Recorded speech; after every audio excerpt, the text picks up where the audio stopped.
হযরত মা খাদিজাতুল কুবরা রাদিয়াল্লাহু তাআলা আনহা তিনি সর্বপ্রথম তিনি ইসলাম কবুল করেছিলেন। কোনো পুরুষের সাহস হয়নি। সর্বপ্রথম যিনি ইসলামকে কবুল করেছিলেন, আমার নবীকে নবী বলে স্বীকারোক্তি দিয়েছিলেন, আল্লাহকে আল্লাহ বলে যিনি মেনে নিয়েছিলেন, তিনি কোনো পুরুষ মানুষ নন, তিনি ছিলেন একজন মহিলা। তার নাম হচ্ছে খাদিজাতুল কুবরা রাদিয়াল্লাহু তাআলা আনহা। তার বয়স ছিল তখন 55 বছর। জোরে বলুন সুবহানাল্লাহ। সুতরাং বয়স্ক মানুষ তারা তো নিজের জ্বালায় নিজে ব্যতিব্যস্ত। কিভাবে বাঁচতে পারবে, জ্বালার যন্ত্রণা থেকে কিভাবে তিনি বাঁচতে পারবেন, সেই চেষ্টায় তিনি চেষ্টা করতেই থাকেন। সুতরাং তাদের দ্বারা ইসলাম প্রচারিত কিভাবে হবে? নবী পাকের একজন সাহাবা যার নাম হচ্ছে আব্দুল্লাহ বিন হুযাফা আস-সাহমি। আব্দুল্লাহ বিন হুযাফা আস-সাহমি নবী আমার, রাসূল আমার হিজরত করে মক্কাতুল মুকাররমা শরীফ থেকে মদিনাতুল মুনাওয়ারা শরীফে রওনা হয়েছেন। সেই সময়কার ঘটনা। এবং তারপরে সেখানে দীর্ঘদিন অবস্থান করলেন, ইন্তেকাল করলেন। আবু বকর খলিফা হলেন। 2 বৎসর কয়েক মাস সেই পদে অধিষ্ঠিত থাকলেন, ইন্তেকাল করলেন। ফারুক আজম ওমর ফারুক রাদিয়াল্লাহু তাআলা আনহু তিনি আসলেন। 10 বৎসর কয়েক মাস তিনি অবস্থান করলেন, খলিফা থাকলেন, ইমামতি করলেন মসজিদে নববী শরীফের। সেই সময়ে ওই আব্দুল্লাহ বিন হুযাফা আস-সাহমি কায়সার আর কিসরা, বর্তমানে রাশিয়া আর আমেরিকা যেমন সুপ্রিম পাওয়ার গোটা ওয়ার্ল্ডের মধ্যে, সেই সময়কার সুপ্রিম পাওয়ার বলে 2টি দেশ ছিল। একটা ছিল কায়সার আর একটা কিসরা। তো তাদের কাছে দয়া নবী পাকের মাধ্যম দিয়ে নবী আমার, রাসূল আমার চিঠি প্রেরণ করেছিলেন। সেই চিঠি পত্র বাহক ছিলেন আব্দুল্লাহ বিন হুযাফা আস-সাহমি। তার নসিব হয়েছিল। তো এখন রোমের সম্রাট হিরাক্লিয়াস মুসলমান ওমর ফারুক রাদিয়াল্লাহু তাআলা আনহুর কাঁধের উপরে নির্ভর করে গোটা দেশ জয়ের পর জয় করেই চলেছে। রোম সম্রাট হিরাক্লিয়াস তার জ্বালা চড়েছে, তার রাগ হচ্ছে। তাই তিনি কি করলো জানেন? হাজার হাজার সৈন্যর সমাবেশ ঘটিয়েছে মুসলমানদের বিরুদ্ধে যুদ্ধ করার জন্য। এই সংবাদ যখন ফারুক আজমের কর্ণগোচর হলো, উনিও সৈন্য সামন্ত একত্রিত করলেন। করার পরে প্রেরণ করলেন রোম সম্রাট হেরাক্লিয়াসের বিরুদ্ধে। সেই যুদ্ধে আপনার অংশগ্রহণ করলেন আব্দুল্লাহ বিন হুযাফা আস-সাহমি। ওদিকে রোম সম্রাট হেরাক্লিয়াস আমার নবী পাকের আদর্শ, আমার নবী পাকের চরিত্র, আমার নবী পাকের নমনীয়তা, আমার নবী পাকের ভদ্রতা, আমার নবী পাকের আচার আচরণ, আমার নবী পাকের ব্যবহার সব কিছু শুনেছেন। তাই বড় তিনি আশাবাদী যে একজন হলেও একটা মুসলিম সৈন্যকে তোমরা অ্যারেস্ট করে আমার দরবারে পাঠিয়ে দেবে। ভাই সকল আমার, আব্বা জানেরা আমার, রোম সম্রাট হিরাক্লিয়াসের হাজার হাজার সৈন্যদের মধ্য হতে যিনি কিনা আপনার সেনাপতি, ওই সেনাপতি কি করলো জানেন? মুসলমানদের সঙ্গে যুদ্ধ চলছে। যুদ্ধ চলার সময় অবস্থাতে ছলে বলে কোলে কৌশলে একজন মুসলিম সেনাকে এমন করে অ্যারেস্ট করেন। অ্যারেস্ট করার পরে কয়েকজন সৈন্যর মাধ্যম দিয়ে আব্দুল্লাহ বিন হুযাফা আস-সাহমি রাদিয়াল্লাহু তাআলা আনহুকে দিয়ে ওই রোম সম্রাটের কাছে পাঠিয়ে দেন। ও রোম সম্রাট হিরাক্লিয়াস, আপনার কথা মোতাবেক, আপনার নির্দেশ মোতাবেক মুসলমানদের একজন মুসলিম সৈন্যকে অ্যারেস্ট করে ধরে কিনা আপনার নিকটে পৌঁছে দেওয়ার পরে আমি নিজেকে গর্ববোধ মনে করি, গর্ববোধ করি। আব্দুল্লাহ বিন হুযাফা সাহামীকে অ্যারেস্ট করে রোম সম্রাটের কাছে পৌঁছে দেওয়া হলো। রোম সম্রাট হেরাক্লিয়াস আমার নবী পাকের সাহাবা আব্দুল্লাহ বিন হুযাফা সাহামী রাদিয়াল্লাহু তাআলা আনহুর চেহারা মোবারকের দিকে কয়েক মুহূর্ত এমন করে তাকিয়ে থাকেন। দেখেন নুরানি চেহারা সাহাবা। এরপরেতে রোম সম্রাট কি বলল জানেন? যে হে মুসলিম সৈনিক, মাসমুকা, আপনার নাম কি? ইসমি আব্দুল্লাহ বিন হুযাফা সাহামী, আমার নাম আব্দুল্লাহ বিন হুযাফা সাহামী। তবে আপনাকে আমি একটা পরামর্শ দেই, একটা প্রস্তাব আপনাকে দেই। আব্দুল্লাহ বিন হুযাফা সাহামী জানতে চান কি পরামর্শ? না, পরামর্শটা হলো যে আপনি ওই ইসলাম ধর্মকে ত্যাগ করে খ্রিস্টান হয়ে যান। ইসলাম ধর্ম পরিত্যাগ করে খ্রিস্টান হয়ে যান।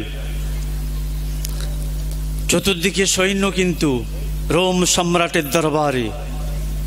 ওই সময় আব্দুল্লাহ বিন হুযাফা সাহাবী কি বলেছিল জানেন? ও রোম সম্রাট হেরাক্লিয়াস, ইসলাম ধর্ম পরিত্যাগ করে খ্রিস্টান ধর্ম ত্যাগ করার থেকেও 1000 বার শহীদ বরণ করা অনেক ভালো। জোরে বলেন কতবার? 1000 বার। তখন উনি বললেন, রোম সম্রাট বললেন, আপনি ভাবনা চিন্তা করে দেখুন একটু, আপনি জ্ঞানী গুণী, আপনাকে একটু সময় দেওয়া হলো, আপনি একটু চিন্তা ভাবনা করেই বলবেন, এক্ষুনি তাড়াহুড়ো করে বলার দরকার নাই। আব্দুল্লাহ বিন হুযাফা সাহামী বলেছিলেন, হে রোম সম্রাট হেরাক্লিয়াস, সময় কেন এখনো যা বলেছি, একদিন পরেও, এক সপ্তাহ পরেও, এক মাস পরেও, এক বছর পরেও আমি সে একই কথা বলবো যে না না, ইসলাম ধর্ম পরিত্যাগ করার পরেতে খ্রিস্টান ধর্ম গ্রহণ করার থেকেও 1000 বার শহীদ বরণ করা অনেক ভালো। জোরে বলেন। রোম সম্রাট মনে করলেন যে তাই তো, এমনি এমনি হবে না, সোজা আঙুলে ঘি উঠবে না। তাই কি করলেন জানেন? খুব ভালো করে শুনুন, হাদিস পাকের কথা ঘটেছে, রটেনি, ঘটেছে। এইবারে রোম সম্রাট হেরাক্লিয়াস ফাঁসির মঞ্চে পাঠিয়ে দিলেন, যাও কে ফাঁসিতে লটকাও, মরণের ভয় দেখিয়ে দেখা যাক নিজ ধর্ম পরিত্যাগ করে খ্রিস্টান ধর্ম গ্রহণ করে কিনা। ফাঁসির মঞ্চে পাঠানো হলো, হাত পা বাঁধা হলো, সেখানে দাঁড় করিয়ে দেওয়া হলো। তাঁদের ভাষায় জল্লাদকে বলল যে একটা তীর নিক্ষেপ করো, তীর নিক্ষেপ করো হুযাফা সাহামীর যেন হাতের কাজ দিয়ে গিয়ে পিছনের কাঠে গিয়ে লাগে।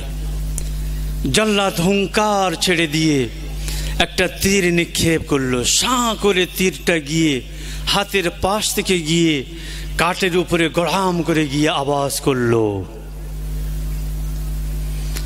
এরপরে ফের জিজ্ঞাসা করেন, এখনো সময় আছে, ইসলাম ধর্ম পরিত্যাগ করে যদি কিনা খ্রিস্টান ধর্ম গ্রহণ করেন জীবনে বেঁচে যাবেন, সম্মান পাবেন, অর্থ শর্ত সব কিছু দেওয়া হবে।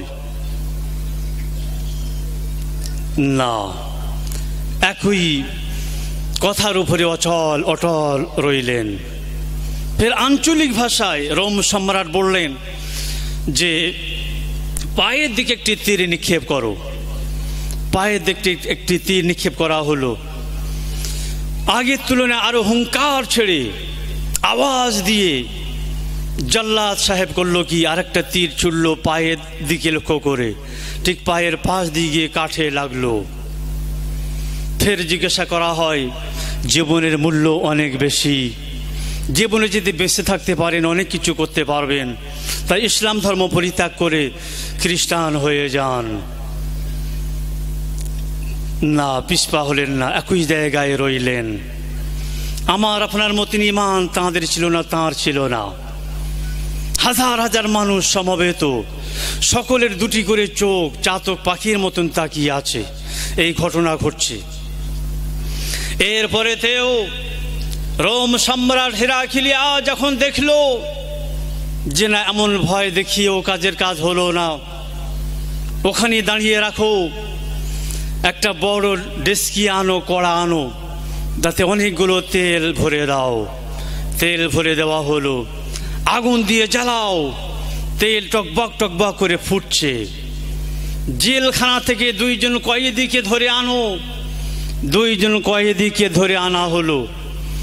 একজন কয়েদিকে টকবক টকবক করে ফোটা সেই পানির মধ্যে ছেড়ে দেওয়া হলো। ছেড়ে দেওয়া মাত্রই দেহের সমস্ত অঙ্গ প্রত্যঙ্গগুলো একেবারে পুড়ে খসে খসে হাড় থেকে আলাদা হতে যেতে লাগলো, তারপরে শেষ হয়ে গেল।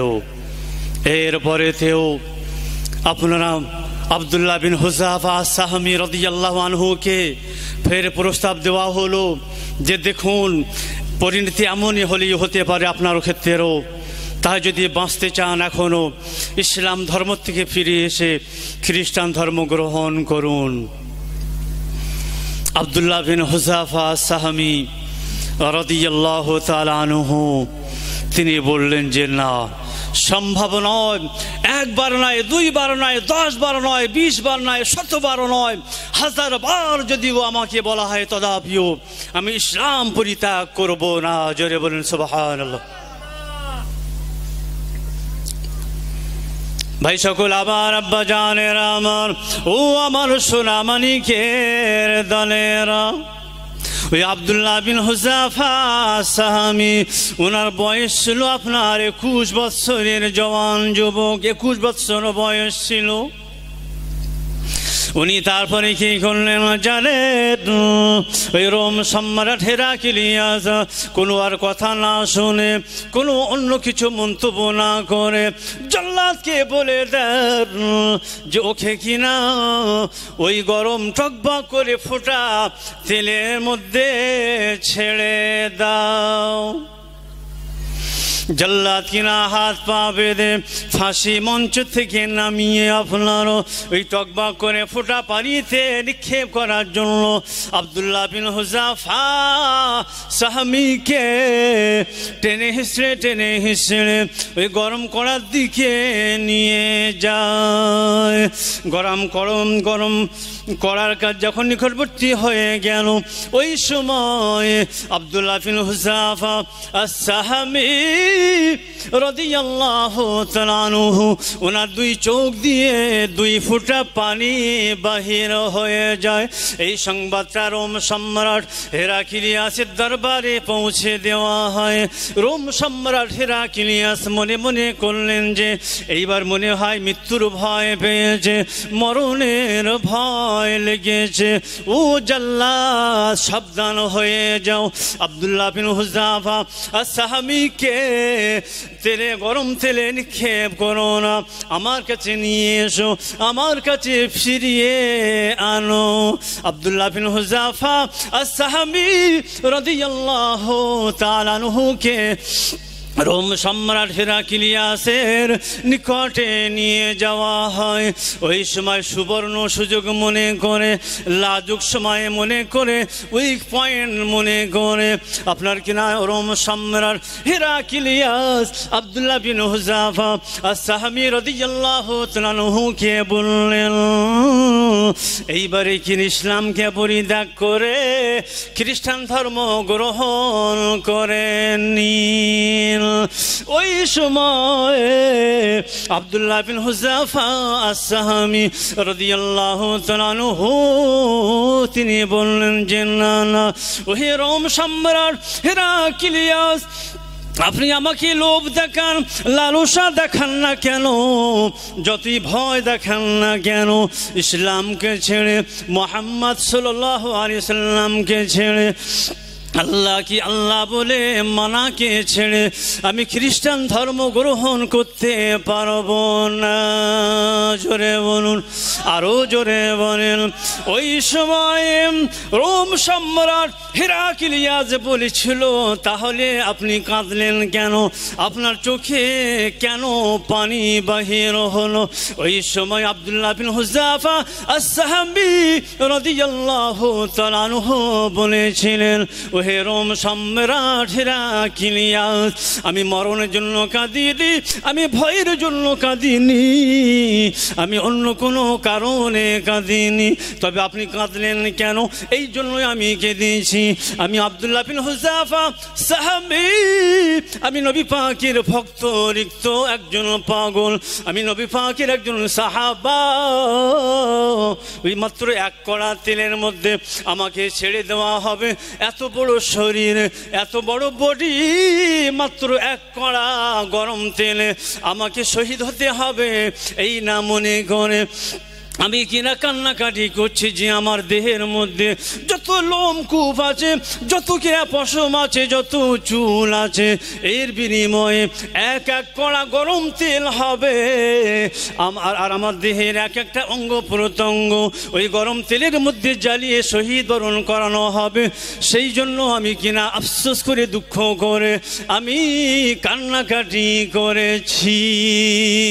জোরে বলুন, আরো জোরে বলেন, নারে তাকবীর, নারে তাকবীর। আব্দুল্লাহ বিন হুযাফা সাহাবী রাদিয়াল্লাহু তাআলা আনহু এই মুখের কথাটা শ্রবণ করার পরে রোম সম্রাট হেরাক্লিয়াস, সুপ্রিম পাওয়ার, সেই সময় সেই যুগের নবী পাকের একজন সাহাবা, নবী পাকের একজন ভক্ত রিক্ত সাহাবা, যার বয়স মাত্র 21 বছরের জওয়ান যুবক, এই কথাগুলো শোনার পরে রোম সম্রাট হেরাক্লিয়াস একেবারে থ হয়ে যান। আরে আশ্চর্য, এতগুলো প্রস্তাব দিলাম, আমার মন্ত্রী আমলারা, সৈন্যরা সবাই দেখছে, তাদের সামনে ঘটছে, আমার প্রত্যেকটি আবেদনকে বরবাদ করে দিচ্ছে, আমার প্রত্যেকটি আবেদনকে প্রত্যাখ্যান করছে, আমার মান সম্মান গেল অবস্থা। অবশেষে রোম সম্রাট হেরাক্লিয়াস কি করলো জানেন? ও আব্দুল্লাহ বিন হুযাফা আস-সাহাবী, তবে আমার আরেকটা প্রস্তাব মেনে নিন। মুসলমানদের মতন আরব দেশের রীতি অনুযায়ী, প্রথা অনুযায়ী আমার মাথাতে আপনি বুসা দিন, চুমা দিন। আরব দেশের রেওয়াজ রীতি এখনো আছে। ধর্মতলায় জ্যোতি বসু তখন জীবিত আছেন, ইয়াসের আরাফাত এসেছিলেন প্যালেস্টাইন থেকে। আসার পরেতে উনি এসে জ্যোতি বসু আমাদের মুখ্যমন্ত্রী, ওনাকে কপালে চুমা দিয়েছিলেন, মাথায় চুমা দিয়েছিলেন। আমি নিজে দেখেছি, আরব দেশের এখনো প্রথা আছে। তো সেই প্রথা অনুযায়ী হে আব্দুল্লাহ বিন হুযাফা সাহাবী, আমি রোম সম্রাট হেরাক্লিয়াস, আমার মাথা একটু চুমা দিন। ওই সময় বিচক্ষণ সাহাবা, আমার নবী পাকের সাহাবা, ইসলামের খাতিরে, মুসলমানদের খাতিরে একটা শর্ত জুড়ে দিয়ে বলেছিলেন, ওহে রোম সম্রাট হেরাক্লিয়াস, আপনার মাথায় বুসা দিতে পারি, চুমা দিতে পারি একটা শর্তের উপর। সেটা হলো যে যত মুসলমান বন্দী আপনার জেলখানায় কয়েদ হয়ে আছে, আমার এই বুসা দেওয়ার বিনিময়ে, চুমা দেওয়ার বিনিময়ে আপনি যদি আজাদ করে দেন, ফ্রিডম করে দেন, স্বাধীন করে দেন, তাহলে আমি আপনার মাথায় চুমা দেব, বুসা দিতে রাজি আছি। জোরে বলুন। রাজা বলল, একটু অন্ততপক্ষে বাঁচা যাক। কোনো কথাই তো মানল না। যদি এই কথাটাও মানে অন্ততপক্ষে আমার মন্ত্রী আমলা সৈন্যদের সামনে আমার মান সম্মানটা অন্ততপক্ষে একটু বাঁচবে, এই না মনেই করে বলেন ঠিক আছে তাই হবে। আব্দুল্লাহ বিন হুযাফা সাহমি রাদিয়াল্লাহু তাআলা আনহু রোম সম্রাট হেরাক্লিয়াসের মাথায় চুমা দিলেন, বোসা দিলেন। বিনিময়ে কয়েক শত মুসলিম সৈন্য ওই রোম সম্রাট হেরাক্লিয়াসের জেলখানায় কয়েদখানায় বন্দী হয়েছিল, তাদেরকে মুক্তি দিয়ে দিলেন, তারা স্বাধীন হয়ে গেল। তাদেরকে নিয়ে ফিরলেন মদিনাতুল মুনওয়ারা শরীফে। ওমর ফারুক রাদিয়াল্লাহু তাআলা আনহুর কাছে সে সব কিছু বললেন। বলার পরে ফারুক আজম রাদিয়াল্লাহু তাআলা আনহু অন্যান্য সাহাবা কিরামদেরকে বললেন যে আব্দুল্লাহ বিন হুযাফা সাহমি রাদিয়াল্লাহু তাআলা আনহু তিনি ব্যবসায় লাভবান হয়েছেন। জোরে বলুন, আরো জোরে বলেন। সুতরাং আমি ওমর ফারুক, আমি খলিফা হয়ে, ইমাম হয়ে, প্রেসিডেন্ট হয়ে আব্দুল্লাহ বিন হুযাফা সাহমি তার কপাল মুবারকে, তার মাথা মুবারকে আমি প্রথম চুমা দিচ্ছি, বোসা দিচ্ছি, আর তোমরা সবাই বোসা দেবে, চুমা দেবে, এই না মনে করে ফারুকে আজম চুমা দিলেন, বোসা দিলেন। দেখা দেখি শত শত সাহাবা কেরাম আব্দুল্লাহ বিন হুযাফা সাহমি রাদিয়াল্লাহু তাআলা আনহুকে মানে এমন করে চুমা দিলেন, বোসা দিলেন। জোরে বলুন সুবহানাল্লাহ। ভক্তি ভরে দরুদ আল্লাহুম্মা সাল্লি আলা সাইয়্যিদিনা মাওলানা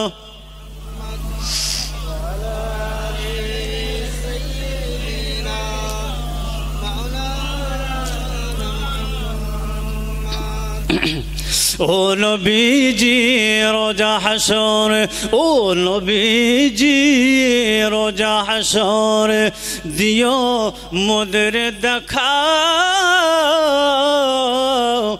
থাকবে না কেউ বন্ধু সেদিন, কাঁদব যেদিন একা। হাতটি ধরবেন কাছে এসে, পার করবেন পুল বিচার শেষে। আর মোদের তরে এত মায়া, আর মোদের তরে এত মায়া, কে দিল তোমায়। আল্লাহুম্মা সাল্লি আলা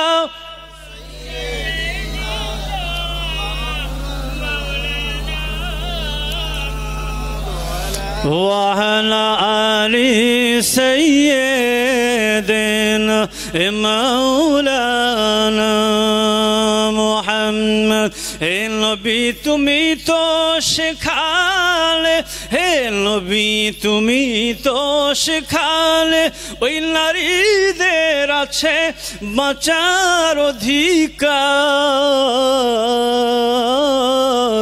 অসহায় বলে তাদের উপর করোনা অত্যাচার।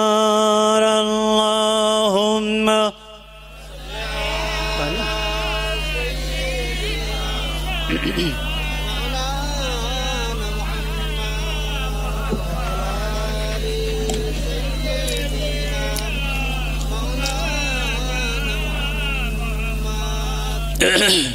আলহামদুলিল্লাহ, আলহামদুলিল্লাহ। জওয়ান যুবক তাদের মাথার উপরে ভর করে, ঘাড়ের উপরে ভর করে ইসলাম প্রচারিত হয়েছে। ভাই সকল আমার আব্বা জানের আমার আব্দুল উজ্জা একজন 20 বছরের জওয়ান যুবক, নাম হচ্ছে আব্দুল উজ্জা। ছোট্টবেলায় বাবা মারা গিয়েছেন, এতিম হয়েছেন, অনাথ হয়েছেন।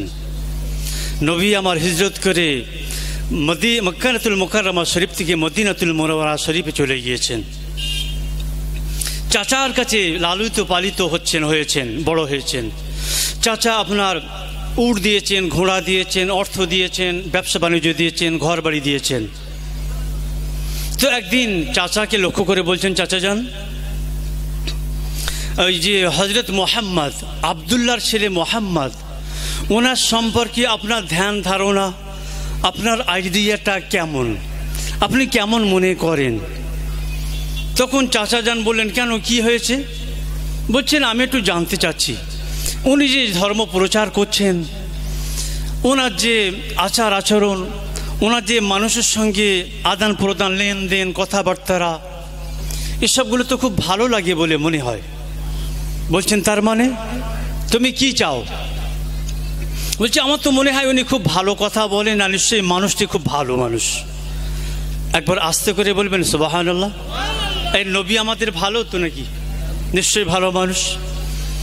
পৃথিবীর মধ্যে সর্বশ্রেষ্ঠ মহামানব, জীবনে কোনো দিন মিথ্যা কথা বলেননি, সদা সর্বদাই সত্য কথা বলেছেন, ঠাট্টা বিদ্রুপ করেননি, কাউকে কষ্ট দেননি, সদা সর্বদাই মানুষের উপকার করেছেন। তো আপনার আব্দুল উজ্জা যখন চাচাকে বলছেন, চাচা তখন বললেন খবরদার, যা বলেছ আর নয়। ওই মোহাম্মদের প্রশংসা, মোহাম্মদের গুণকীর্তন আমার সামনে করবে না।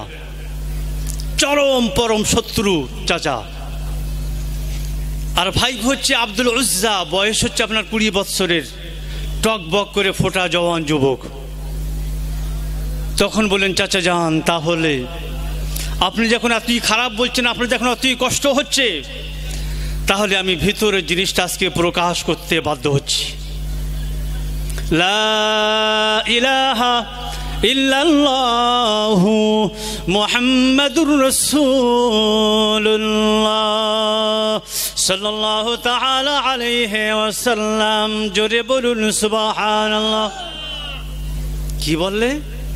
এত বড় স্পর্ধা, এত বড় তোমার সাহস! আমার নুন খেয়ে নে মুখ হারামি। আমি তোমাকে লালন পালন করেছি, আমি তোমাকে পুষেছি, আমি তোমাকে বড় করেছি, ঘোড়া দিয়েছি, উট দিয়েছি, গাধা দিয়েছি, স্বর্ণ মুদ্রা দিয়েছি, টাকা পয়সা দিয়েছি, ব্যবসা বাণিজ্য দিয়েছি, অ্যাসেট তোমাকে দিয়েছি, জামা কাপড়, তোমার আরাম আয়েশের সব কিছু আমি তোমাকে দিয়েছি। এরপরেও আমার চরম পরম শত্রু যে, তার কলেমা তুমি পড়েছো? বলছে হ্যাঁ অবশ্যই। তুমি কি জানো এর পরিণতি কি হবে? আব্দুল উজ্জা বললেন, পরিণতি যাই হোক না কেন, ডোন্ট কেয়ার, কোনো অসুবিধার কারণ নাই। জোরে বলুন। এর বিনিময়ে কি দিতে হবে জানো? তোমার সব কিছু আমাকে দিয়ে দিতে হবে। বলেন আমি তাতে রাজি আছি। জোরে বলুন। চাচা যান, আপনি যা দিয়েছেন সব কিছু নিয়ে নেন, তাতে আমি রাজি, তবে কলেমা ছাড়তে আমি রাজি নই। জোরে বলুন। আপনার সব কিছু নিয়ে নেন, আরব, গোটা আরবের যদি বাদশাহী আমাকে দিয়ে দেন, গোটা আরব দেশের বাদশাহী যদি আমাকে দিয়ে দেন, তথাপিও আমি ওই ইসলাম ধর্ম পরিত্যাগ করব না। ঠিক আছে, দাও আমার ঘোড়া আমাকে ফিরিয়ে দাও। ফিরিয়ে দিলেন। আমার উট আমাকে দিয়ে দাও, দিয়ে দিলেন।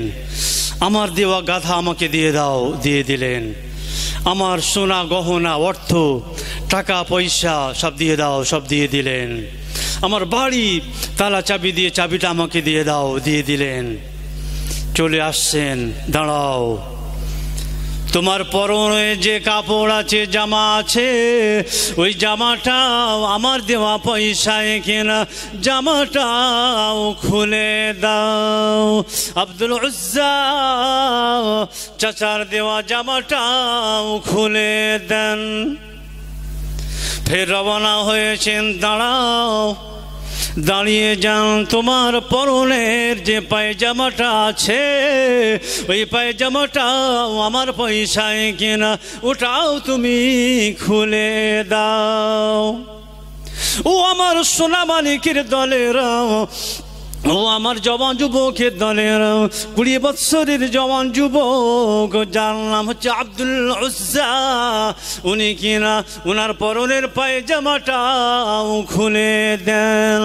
ওনার চাচা নিজের বাবার ভাই, ভাইপোকে উলঙ্গ করে জামা খুলে নিয়েছেন, উট নিয়েছেন, এমন করে আপনার ঘোড়া নিয়েছেন, গাদা নিয়েছেন, টাকা পয়সা সব ছিনিয়ে নিয়েছেন, ঘর বাড়ি নিয়ে নিয়েছেন, এমনি করে পরনের জামাটাও নিয়েছেন, এমনকি আপনার পায়জামা পর্যন্ত খুলে উলঙ্গ করে ছেড়ে দিয়েছেন। ভাই সকল আমার আব্বা জানের, আমার আব্দুল উজ্জা ওই কিনা 20 বছরের জওয়ান যুবক উলঙ্গ অবস্থায় নিজের মা জীবিত আছে, মায়ের কাছে রওনা হয়ে যান। মা দেখছেন প্রত্যেক দিন আব্দুল উজ্জা যে সময় বাড়ি আছে সেই সময়টা তো অতিবাহিত হয়ে গেল, এখনো আসছে না কেন? লক্ষ্য করছেন জানালা দিয়ে, দরজা দিয়ে উকি মেরে তাকিয়ে তাকিয়ে দেখছেন, নজরগুলো বড় বড় করে দেখছেন। ভাই সকল আমার আব্বা জানের আমার, এরপরে কি দেখলেন জানেন? একজন মানুষ আসছে বটে, তবে সেই মানুষটার গায়ে কোন ধরনের পোশাক আছে নজরে আসছে না। যখন কিনা কাছাকাছি হলো, দেখেন যে সেই মানুষটার গায়ে কোনো পরনের কাপড় নাই। ওই সময় আব্দুল উজ্জা ডাক দিয়ে হাঁক দিয়ে বলেন, মা, ও মা, ও মা। মা তখন বলেন, বেটা এমন অবস্থা কেন হয়েছে? ওই সময় আব্দুল উজ্জা বলেন, মা, ইসলামকে কবুল করার জন্য, মোহাম্মদকে নবী বলে মেনে নেওয়ার জন্য, আল্লাহকে আল্লাহ বলে মেনে নেওয়ার জন্য আমার সব কিছু আজকের হারাতে হয়েছে। চাচা যান সব কিছু নিয়ে নিয়েছেন, এমনকি গায়ের জামাটুকু নিয়েছেন। নেওয়ার পরে তেও তার স্বাদ মিটেনি, সেই জন্য চাচা যান আমার পরনের পায়জামাটাও খুলে উলঙ্গ করে ছেড়ে দিয়েছেন। মা, একটা কিছু ছুঁড়ে দেন, একটু পরিধান করি। গরিব মা, বেওয়া নারী, অসহায় নারী, একটা ছেঁড়া কম্বল ছুঁড়ে দিয়েছেন। আব্দুল উজ্জা রাদিয়াল্লাহু তাআলা আনহু ওই কম্বলটাকে 2 ভাগ করে, একটা ভাগ কোনো রকম করে আপনার জড়িয়ে নিয়েছেন কোমর থেকে নিচে পর্যন্ত, আর একটা ভাগ গায়ের উপরে দিয়ে দেন। আম্মা জান, ও আমার আম্মা জান, আব্বা জান নাই, চাচা জান আমাকে লালন পালন করেছিল, চাচা জান আমার কিনা সব দিকে লক্ষ্য রেখেছিল, কিন্তু আজ আমি সর্বহারা হয়ে গেলাম ইসলামকে কবুল করার জন্য, বিশ্বনবীকে নবী বলে মেনে নেওয়ার জন্য। আম্মা জান এখন আমি কি করি, আপনি পরামর্শ দিন। ওই সময় আম্মা জান বলেছিলেন, বেটা আমার, ছেলে আমার, যে নবীর জন্য সব কিছু তোমাকে হারাতে হয়েছে, সর্বস্ব ছেড়ে দিতে হয়েছে, আমার কাছে না থেকে বরং সেই নবী পাকের দরবারে পৌঁছে যাও। হযরত আব্দুল উজ্জা রাদিয়াল্লাহু তাআলা আনহু ওই ছেঁড়া কম্বল একটা ভাগ পরিধান করে আর একটা ভাগ গায়ের উপরে জড়িয়ে নিয়ে পদব্রজে পায়ে হাঁটা রাস্তায় 350 মাইল অতিক্রম করে আপনার মদিনাতুল মুনওয়ারা শরীফে পৌঁছে যান। জোরে বলুন সুবহানাল্লাহ। হাজী সাহেবগণ আপনারা জানবেন, মসজিদে নববী শরীফের মধ্যে একটা জায়গা, স্থানান্তরিত একটা জায়গা কিনা আছে, নির্ধারণ করা আছে, যে জায়গার নাম হচ্ছে আসহাবে সুফা। ঘরহীন, বাড়িহীন, মা বাবাহীন যে সমস্ত সাহাবারা আসতেন, তাদের থাকার জায়গা ওই জায়গাটা থাকতো। খাদ্য খাবারের কোনো ঠিক ঠিকানা থাকতো না। দানের খাদ্য আসলে, সদকার খাদ্য আসলে সেই খাদ্য তাদেরকে দেওয়া হতো। ওই আব্দুল উজ্জা ওই আসহাবে সুফার মধ্যে গিয়ে অবস্থান করেন। ওদিকে নবী আমার রাসূল আমার কিনা হযরত মা আয়েশা সিদ্দিকা রাদিয়াল্লাহু তাআলা আনহার কামরা মুবারকের ভিতর থেকে কিনা দরজা খুলে আসহাবে সুফার মধ্যে প্রবেশ করেন। আল্লাহুম্মা সাল্লি আলা সাইয়্যিদিনা মাওলানা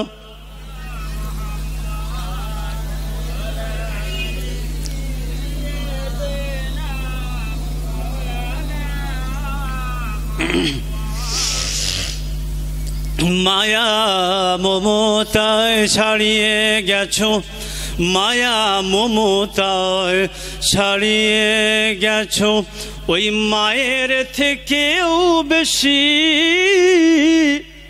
শত্রু মিত্র কোলে টেনে নিলে হোক না সে পরদেশী। আল্লাহুম্মা সাল্লি আলা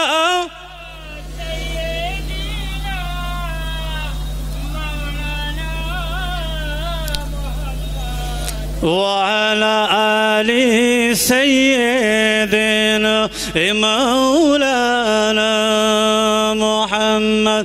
হে নবী তুমি এসে জয় করে নিলে, হে নবী তুমি এসে জয় করে নিলে খুলির পাশান মন যে ছিল পর তোমার স্নেহে হলো সে আপন জন। আল্লাহুম্মা সাল্লি আলা সাইয়্যিদিনা মাওলানা ওয়া আলা আলি সাইয়্যিদিনা।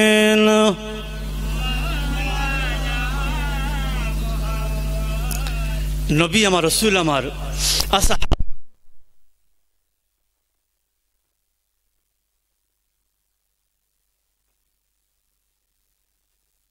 না পিছনে এখন অনেক মানুষ আসছেন, সবাই আসবেন, সবাই বসবেন, তবে তার আগে একটুখানি আপনার অ্যাটেনশন প্লিজ। একটু মনোভাবটা পাল্টানোর জন্য, পরিবর্তন করার জন্য একটু আমি অন্য দিকে যাচ্ছি।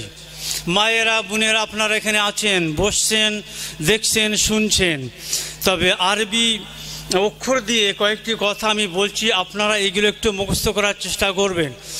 পুরুষেরা আপনারাও চেষ্টা করবেন, করলে মনে মনে মনে মনে বলবেন, প্রত্যেকটি অক্ষরের বিনিময়ে 10টি করে নেকি পাবেন। সেটা কেমন? সেটা এমন, মাদ্রাসার ছেলেরা তোমরাও যদি কণ্ঠস্থ করো আশা করা যায় এতে উপকার পাবে। আলিফ থেকে ইয়া পর্যন্ত 29টি অক্ষর আছে। আলিফ বে বলুন, বা বলুন, দুই রকম বললেও চলবে। আলিফ বা তা সা জিম হা খ, আলিফ থেকে নিয়ে ইয়া পর্যন্ত। সেটা কি? বা জবর বা, বাজের বি, বা পেশবু, কি হবে? বা বি বু। যারা কোরআন শরীফ পড়তে জানেন, আরবি পড়তে জানেন, যেহেতু কোরআন শরীফ অবতীর্ণ হয়েছে আরবি ভাষায় এবং পৃথিবীর মধ্যে 57টি মুসলিম দেশের মধ্যে 38টি দেশ তাদের রাষ্ট্রীয় ভাষা হচ্ছে আরবি ভাষা। একবার আস্তে করে বলবেন সুবহানাল্লাহ। আর সেই আরবি ভাষায় কোরআন শরীফ অবতীর্ণ হয়েছে। কেন? লাআল্লাকুম তাকিলুন, যাতে করে তোমরা বুঝতে পারো, তোমাদের বোধগম্য হয়। তো সে আরবি ভাষায়। আর জওয়ান যুবকের দলেরা আপনারাও জানবেন যে ভারতবর্ষের বুকে যত গান সৃষ্টি হয়েছে, সিঙ্গাররা গান তৈরি করেন, শিল্পীরা গান গেয়ে থাকেন, আপনার সিনেমার মাধ্যম দিয়ে হোক, অন্য মাধ্যম দিয়ে হোক। তবে কোন ভাষায় বেশি গান প্রচলিত আছে জানেন? কোন ভাষায় বেশি গান প্রচলিত আছে? হিন্দি ভাষায়, নাকি উর্দু ভাষায়, নাকি তেলেগু, নাকি মারাঠি, নাকি আসামি, নাকি বাঙালি, নাকি আরবি? উর্দু ভাষায়। উর্দু ভাষায় সব থেকে বেশি সিঙ্গাররা গান গেয়ে থাকেন। মোহাম্মদ রফির দিকে লক্ষ্য করে দেখুন, এ রহমানের দিকে তাকিয়ে দেখুন, আরও বড় বড় সিঙ্গার যারা আছে, যত গান যারা তারা তৈরি করেছে, সৃষ্টি করেছে, প্রত্যেকটি গান কিন্তু আপনার উর্দু ভাষায়। কেন? হিন্দি জাতীয় ভাষা হবার পরেতেও হিন্দি ভাষায় কেউ গান গায় না, যদিও গায় বাজারে চলে না। आइए पधारिए, आसुन बसुनेर हिंदी होच्छे आइए पधारिए। मैं आरंभ करता हूँ, अर्धेक बांगला अर्धेक हिंदी। मैं आरंभ करता हूँ उर्दू, आइए तशरीफ लाइए, मैं शुरू करता हूँ। এই যে একটা সৌন্দর্যতা আকর্ষণের মধ্যে আছে উর্দু ভাষার মধ্যে। কেন? এই উর্দু ভাষাটা আরবি ভাষার সমন্বয়ে সৃষ্টি, সেই জন্য এর আকর্ষণ বেশি। জোরে বলুন সুবহানাল্লাহ। তো আমার মায়েরা, বোনেরা, জওয়ান যুবকেরা, বড়ালি মাতাবপাড়ার সমস্ত সদস্যবৃন্দ, সকলেই আমি অনুরোধ করছি, আমি যেটা বলছি একবার শুনবেন এবং মুখস্থ করার চেষ্টা করবেন। রাস্তাঘাটে চলবেন, কাজকর্ম করবেন, এই কথাগুলো বলবেন, সব হবে। অন্য গান উর্দুতে বলুন, আরবিতে বলুন, গান হিন্দিতে বলুন, তেলেগুতে বলুন, আসামিতে বলুন, যে কোনো ভাষায় বলুন না কেন, সব তো হবে না, বরং গুনার ভাগিদার হতে হবে। সেটা কেমন? বাজাবার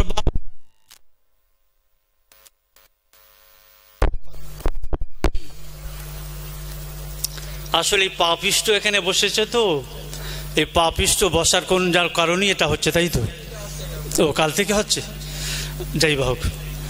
বাবাউ বাবাউ আলিবা বাবাউ আলিবা মিনাল মুবাবিমি বাবাউ আলিবা বাবাউ আলিবা মিনাল মুবাবিমি বাবাউ আলিবা বাতাউ আলিতা মিনাল মুতাতিমি তাউ আলিতা তাউ আলিতা মিনাল মুতাতিমি তাউ আলিতা তাউ আলিসা من المساس مساسا ولساسا ولسا من المساس مساسا ولساسا جو ولجو من المجاج مجاجا ولجاجا حا ولحا من المحاح محاحا ولحاحا حا ولحا من المحاح محاحا ولحا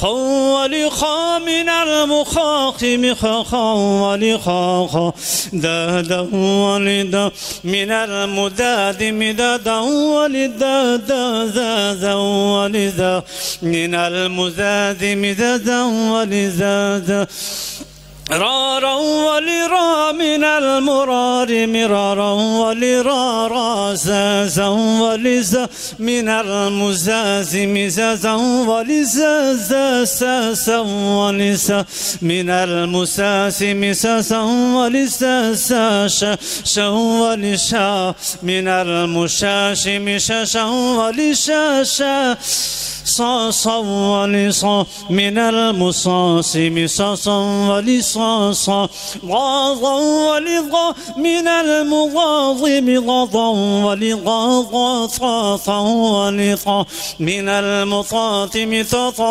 ولطاطا زازا ولزا من المزاز مزازا ولزازا عاعا ولعا من المعاع معاعا ولعاعا غاغا ولغا من المغاغم غاغا ولغاغا فافا ولفا من المفافم فافا ولفافاقا قا ولقا من المقاقم قاقا ولقاقا كاكا ولكا من المكاكم كاكا ولكاكا لالا وللا من الملال ملالا وللا لا ماما ولما من الممام مماما ولماما نانا ولنا من المنان مننا ولنا واوا ولوا من المواو مواوا ولوا ها ولها من المهاهم أولها أولها من المؤائم يا أولها يا أوليا من الميايم يا أوليا يا بابي بوبا البلبل بابي بوبا البلبل بابي بوبا البلبل تاتي تو تنتن تاتي تو تنتن ساسي سو ভালো লাগছে নাকি খারাপ? এই ভালো লাগছে নাকি খারাপ? জোরে তাকবীর দেন, নারে তাকবীর, নারে তাকবীর। আল কোরআনের আলো, আল হাদিসের আলো, নারে তাকবীর, নারে তাকবীর। কোরআন শরীফ, শুধু অক্ষরগুলো বললাম। আইন, আইন অক্ষরটা গলার মাঝখান থেকে বাহির হয়। আমি বলছি দেখুন, আ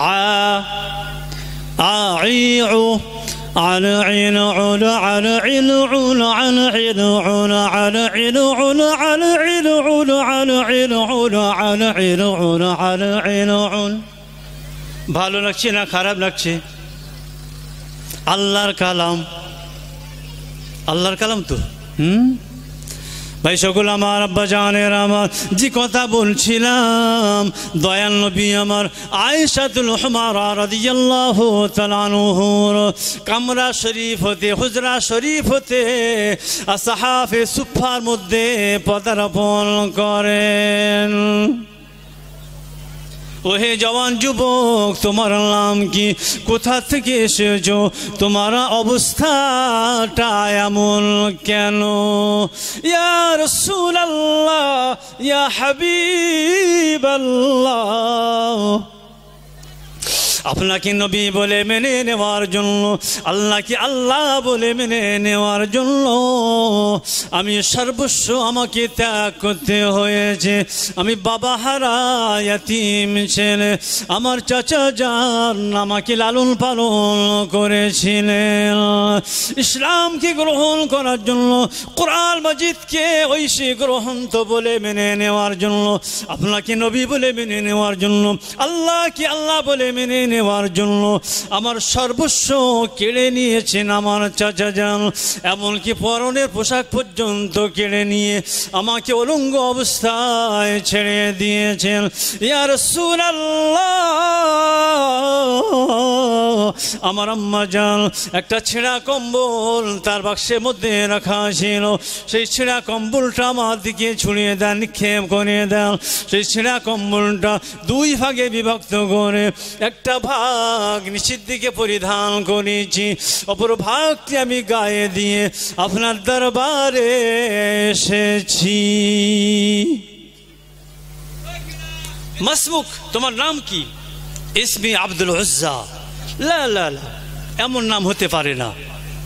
আজ থেকে আমি তোমার নাম দিলাম আব্দুল্লাহ। জোরে বলুন সুবহানাল্লাহ।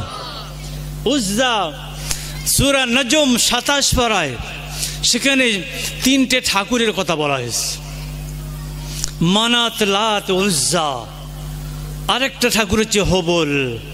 এই চারটে ঠাকুরকে আরব দেশের মানুষেরা বড় দেবতা বলে মনে করত, বড় প্রভু বলে মনে করত।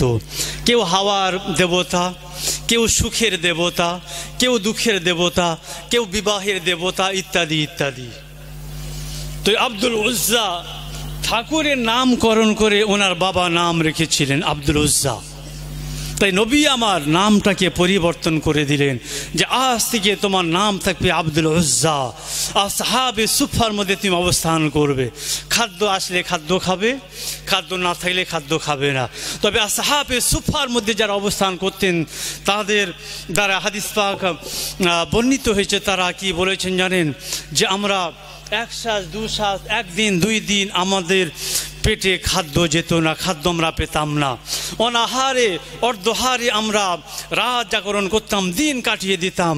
কিন্তু নবী আমার, রসুল আমার যখন আমাদের সামনে আসতেন, তার নূরানি চেহারা মুবারকখানা দেখে, তার আকর্ষণীয় সেই চেহারা মুবারকখানা দেখে আমাদের পেটের ক্ষুধাগুলো নিবারণ হয়ে যেত। জোরে বলুন, আমাদের ক্ষুধা একেবারে নিবারণ হয়ে যেত। জোরে বলুন সুবহানাল্লাহ। তো একদিন অন্য আসহাবে সুফা যারা ছিলেন তারা অভিযোগ দায়ের করলেন, ইয়া রাসূলুল্লাহ, ইয়া হাবিবাল্লাহ, ওই আব্দুল্লাহ নামক যে নবমুসলিম খুব জোরে জোরে কোরআন শরীফ তেলাওয়াত করে, আমাদের নামাজের ডিস্টার্ব হয়, নামাজ পড়তে আমাদের অসুবিধা হয়, আপনি একটু বলে দিন। ওই সময় নবী আমার বলেছিলেন, হে আসহাবে সুফার সাহাবা কেরামেরা, আব্দুল্লাহকে চিল্লিয়ে কোরআন শরীফ পড়তে দাও, ওর যত মনের মধ্যে খায়েশ আছে, ইচ্ছা আছে, সেই আওয়াজকে বাহির করে কোরআন শরীফ পড়তে দাও। যেহেতু আব্দুল্লাহকে ইসলাম গ্রহণ করার জন্য সর্বস্ব ত্যাগ করতে হয়েছে, এমনকি পরনের কাপড় পর্যন্ত তার থেকে খুলে নিয়ে উলঙ্গ করে দেওয়া হয়েছে, সুতরাং তার আওয়াজকে তোমাদের সহ্য করতে হবে, আমি নবী তাকে মানা করতে পারবো না। জোরে বলুন সুবহানাল্লাহ। ভাই সকল আমার, আব্বা জানেন আমার, সেই আব্দুল্লাহ যার নাম ছিল আব্দুল উজ্জা, তিনি আপনার তবুকের যুদ্ধে যাচ্ছেন। নবী আমার, রসুল আমার 30,000 সৈন্যকে একত্রিত করেছেন, মহিলাদের কাছে আবেদন করেছেন, পুরুষদের কাছে আবেদন করেছেন, কে যে যত পারো আমাকে সাহায্য করো, আমার কদমে সব তোমরা এনে দাও। মেয়েরা নাকের ফুল, কানের দুল, গলার হার, আরও সমাহার, পুরুষ মানুষেরা অর্থ শর্ত আপনার যা কিছু ছিল সব এনে দিয়েছেন। আবু বকর সিদ্দিক রাদিয়াল্লাহু তাআলা আনহু বাড়িতে যা ছিল সব এনে দিয়েছেন। ওমর ফারুক রাদিয়াল্লাহু তাআলা আনহুর বাড়িতে যা ছিল সব কিছু এক জায়গা করে অর্ধেক এনে নবী পাকের কদম মোবারক শরীফ এনে দিয়েছেন। এমত অবস্থায় ওই আব্দুল্লাহ নব মুসলিম, যিনি যাকে ইসলামকে কবুল করার জন্য পরনের কাপড়টুকু খুলে নিয়ে উলঙ্গ করে দিয়েছিলেন, তিনি বললেন, ইয়া রাসূলুল্লাহ, ইয়া হাবিবাল্লাহ, আমার আব্বা জান নাই, আমার ঘর নাই, বাড়ি নাই, আমার পোশাকাদি নাই, কিছুই আমার নাই, তবে ইসলামের জন্য আমি যুদ্ধ করব। আমি অর্থ দিতে পারিনি, শর্ত দিতে পারিনি, তবে ইসলামের জন্য আমি জীবন দেওয়ার জন্য প্রস্তুত আছি, আমাকে অনুমতি দেন, আমি যুদ্ধে অংশগ্রহণ করব। জোরে বলুন সুবহানাল্লাহ। নবী আমার, রসুল আমার অন্য একজন সাহাবাকে বললেন যে যাও, গাছের থেকে গাছের ছাল ছাড়িয়ে নিয়ে এসো। অন্য একজন সাহাবা একটা গাছ থেকে ছাল ছাড়িয়ে আনলো। নবী আমার, রসুল আমার ওই আব্দুল্লাহর হাতে আপনার সেই ছালটা, বাকলটা বেঁধে দিয়ে দোয়া করলেন, হে আমার আল্লাহ, হে আমার রব, হে আমার মালিক, এই আব্দুল্লাহর জন্য, আব্দুল্লাহর রক্তকে কাফেরদের জন্য, মুশরিকিনদের জন্য আমি নবী হারাম করে দিলাম। জোরে বলুন, আরো জোরে বলেন। ওই সময় আব্দুল্লাহ বলেন, ইয়া রাসূলুল্লাহ, ইয়া হাবিবাল্লাহ, আপনি এমন দোয়াটা কেন করলেন? আমি শহীদ বরণ করতে চাই, ইসলামের জন্য আমি গলা কাটাতে যাই, ইসলামের জন্য আমি আব্দুল্লাহ, আমার দেহটা ছিন্ন ভিন্ন যেন হয়ে যায়, ইসলামের জন্য, আপনার জন্য, আল্লাহ তাআলার জন্য আমার দেহটা যেন টুকরা টুকরা হয়ে যায়, এটা আমি চেয়েছিলাম, এটা হলো আমার নিয়ত। আর আপনি উল্টো দোয়া কেন করেন? ওই সময় দয়াল নবী বলেছিলেন, ওহে আব্দুল্লাহ, ভয়ের কোনো কারণ নাই, তবুকের ময়দানে যাওয়ার পরেতে যদি কিনা সামান্য হাওয়া লাগার কারণে, সামান্য একটা পাথর লাগার কারণে, একটু ধুলাবালি লাগার কারণে, একটা কাঁটা ফুটে যাওয়ার কারণে যদি তোমার মরণটা হয়, সে মরণটাও তোমার শহীদি মরণ বলে মেনে নেওয়া হবে। জোরে বলুন, আরো জোরে বলেন। ভাই সকল আমার, বাজানের আমার, তবুকের ময়দান হতে খবর আসলো, আব্দুল্লাহ নামক নব মুসলিমটা জ্বর হয়েছে, অসুখ করেছে, জ্বরে তিনি ভুগছেন। কয়েকদিন পরে নবী পাকের দরবারে ফের খবর আসে, ইয়া রাসূলুল্লাহ, ইয়া হাবিবাল্লাহ, ইয়া আব্দুল্লাহ নামক জওয়ান যুবক আপনার সাহাবা নব মুসলিম তিনি কিনা ইন্তিকাল করেছেন। নবী আমার রাসূল আমার বলেন, তোমরা সবাই শুনে নাও, ওই আব্দুল্লাহ নামক সাহাবা ওর কাফন দাফন যেন তোমরা করবে না, আমার যাওয়ার আগ পর্যন্ত তোমরা অপেক্ষা করবে। ভাই সকল আমার বাজানের আমার নবীকে রাসূলকে পৌঁছাতে সন্ধ্যা পার হয়ে গেল। কবর খনন করা হয়েছে, কবরের মধ্যে একজন মানুষ দাঁড়িয়ে আছেন লাশকে ধরার জন্য। দুইজন মানুষ লাশকে কাঁধে করে বহন করে আনছেন, আর একজন মানুষ তিনি আলোটা ধরে দাঁড়িয়ে আছেন, আরেকজন মানুষ তিনি কিনা দেখছেন যে মানুষটা কবরের মধ্যে দাঁড়িয়ে হাত লম্বা করে অপেক্ষা করছে লাশটাকে ধরার জন্য, লাশটাকে কবরের মধ্যে শুয়ে দেওয়ার জন্য। ওই মানুষটা সাধারণ মানুষ নয়, ওই মানুষটা হলেন মহামানব, শুধু নবী নন, নবীদের নবী, শুধু রসুল নন, তিনি রসুলদের রসুল, বিশ্বনবী বিশ্ব রসুল জনাবে মুহাম্মদ রাসূলুল্লাহ সাল্লাল্লাহু তাআলা আলাইহি ওয়াসাল্লাম ওই আব্দুল্লাহর লাশ মুবারকটা ধরার জন্য কবরের মধ্যে দাঁড়িয়ে আছেন। জোরে বলেন, আরো জোরে বলেন, যে দুইজন মানুষ লাশ মুবারকটা নিয়ে আসছে, ওই দুইজন মানুষ একজন হলেন আবু বকর সিদ্দিক রাদিয়াল্লাহু তাআলা আনহু, আর একজন হলেন ওমর ফারুক রাদিয়াল্লাহু তাআলা আনহু। জোরে বলেন, আরো জোরে বলেন, যে মানুষটা আলো ধরে দাঁড়িয়েছিলেন ওই মানুষটা হলেন কয়লার মতন কালো, হাতগুলো পাগুলো আপনার কিনা মোটা মোটা, হাবশী দেশের মানুষ, যার নাম হলো হযরত বিলাল হাবশী রাদিয়াল্লাহু তাআলা আনহু। জোরে বলুন, আরো জোরে বলেন। আরেকজন মানুষ যিনি দাঁড়িয়ে দাঁড়িয়ে দেখছিলেন ডুকরে ডুকরে কেঁদে ওঠেন আর বলেন, হায় রে হায়, হায় রে আফসোস, আজকের ওই জায়গায় যদি কিনা আব্দুল্লাহর লাশ না হয়ে আমি আব্দুল্লাহ ইবনে মাসউদ আমার লাশটা হতো না জানি আমার কপালটা কতই না বড় হয়ে যেত। জোরে বলেন সুবহানাল্লাহ। নবী আমার রাসূল আমার আব্দুল্লাহ লাশ মুবারকটা বিছিয়ে দেওয়ার পরে উপরে পাথর চাপা দেওয়ার পরে মাটি দিয়েছেন, দেওয়ার পরে দুই হাত তুলে দিয়ে দোয়া করলেন, রব্বি আল্লাহ, আজকের সন্ধ্যা পর্যন্ত ওই আব্দুল্লাহ নামক নব মুসলিম আমাকে নবী বলে মানার জন্য, আল্লাহ আপনাকে আল্লাহ বলে মানার জন্য, কোরআন মাজিদকে পথ প্রদর্শক গাইডার হিসাবে মানার জন্য আমার আল্লাহ আমার রব পরনের কাপড় পর্যন্ত তাকে হারাতে হয়েছিল। আমার আল্লাহ, আমার আল্লাহ সন্ধ্যার আগ পর্যন্ত আব্দুল্লাহর উপরে আমি নবী তার উপরে ছিলাম রাজি। হে আমার আল্লাহ, ওই আব্দুল্লাহর উপরে আপনিও হয়ে যান রাজি। জোরে বলুন, আরে জোরে বলুন। নবী আমার দোয়া করেছেন সাত বুক আকাশ ভেদ করে কিনা আর সে আজমে দোয়া গিয়ে পৌঁছে যান।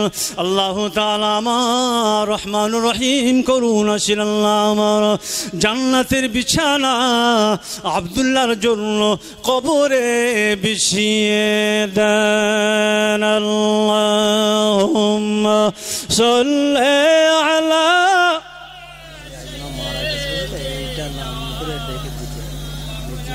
স্ত্রী মেনার মা ওনার ভাইকে মারা গিয়েছে সাইয়্যিদানা। আপনার দরুদ শরীফ পড়বেন না, পড়লে গুনাহ টোনা হবে তো। জি চিনি খেতে দাঁতে ব্যথা না? এই চিনি খেতে গালে ব্যথা লাগে তো? রসগোল্লা খেতে গালে ব্যথা লাগে? হ্যাঁ,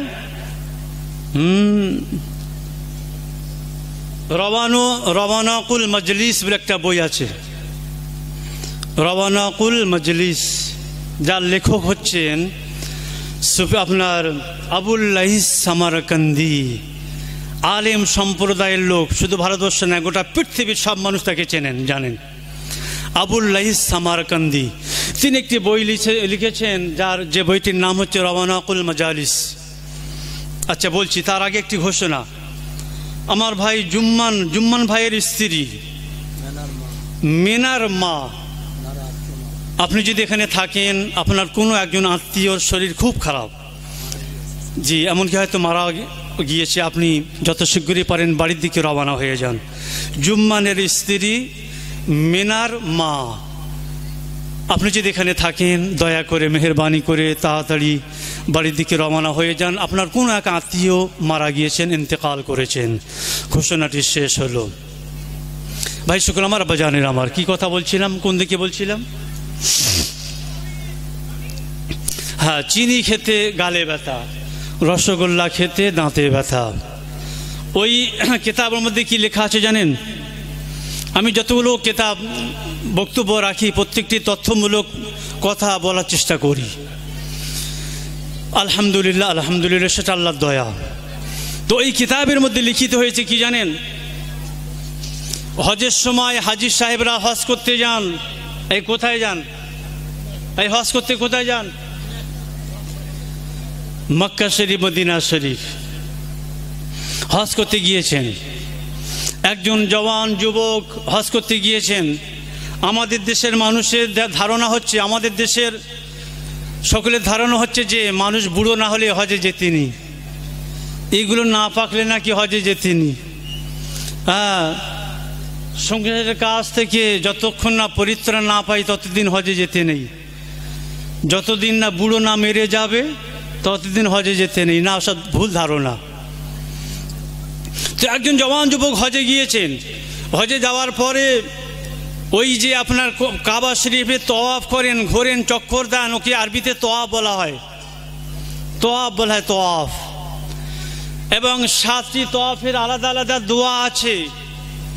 ওই দোয়াগুলো হাজি সাহেবদের পড়তে হয়। তো সেই জওয়ান যুবক হাজি, তিনি হজ করতে গিয়ে ওই দোয়াগুলো না পড়ে শুধু দরুদ শরীফ পড়তেছে, শুধু দরুদ শরীফ পড়তেছে। তো আবু সুফিয়ান সাউরি সেই যুগের একজন অলি মানুষ। এটা জানবেন, অলি মানুষ যে তারা শিক্ষিত নন এমনটা নয়, বরং শিক্ষিত ছাড়া, আলেম ছাড়াই অলি হন না। জোরে বলুন, বড় বড় মাপের তারা আলেম। সুফিয়ান সাউরি উনি ওয়াজ করছেন, ওনার নজর পড়ল সেই জওয়ান যুবকের উপরে। পাশাপাশি দৌড়াচ্ছেন, উনি দোয়া পড়ছেন, প্রত্যেক সাইড আলাদা আলাদা দোয়া পড়ছেন। আর সেই জওয়ান যুবক উনি কি করছেন জানেন? শুধু দরুদ শরীফ পড়ছেন, শুধু দরুদ শরীফ পড়ছেন। উনি মনে মনে করলেন যে দোয়াগুলো মনে নাই বা মুখস্থ হয়নি বলে দরুদ শরীফ দিয়েই চালিয়ে দিচ্ছে। তো যাই বা হোক, তওয়াফ শেষ হয়ে গেলে আমি জানতে চাইব এর কারণটা কি।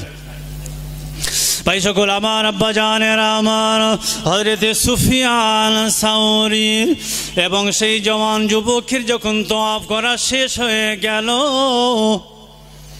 এরপরে আপনার সুফিয়ান সাউরি রহমাতুল্লাহ আলাইহি ওই জওয়ান যুবককে লক্ষ্য করে বলেছিলেন, ও ভাই যুবক হাজি, জওয়ান যুবক হাজি, আপনার কাছে আমার কিছু জানার বিষয় আছে।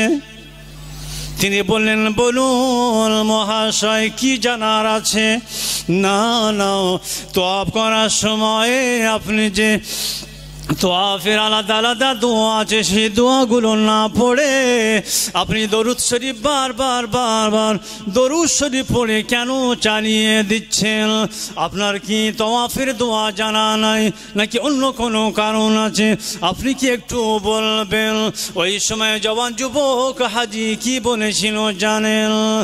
ও এই যুগের জমানার শ্রেষ্ঠ ওলি, শ্রেষ্ঠ আলেমে দ্বীন, আপনি আমাকে আমাকে চিনতে না পারলেও আমি আপনাকে চিনতে পেরেছি। আপনি হলেন সুফিয়ান সাউরি। তবে আপনি যদি সময় দেন আমি আমার ঘটনাটা আপনাকে খুলে বলতে পারি।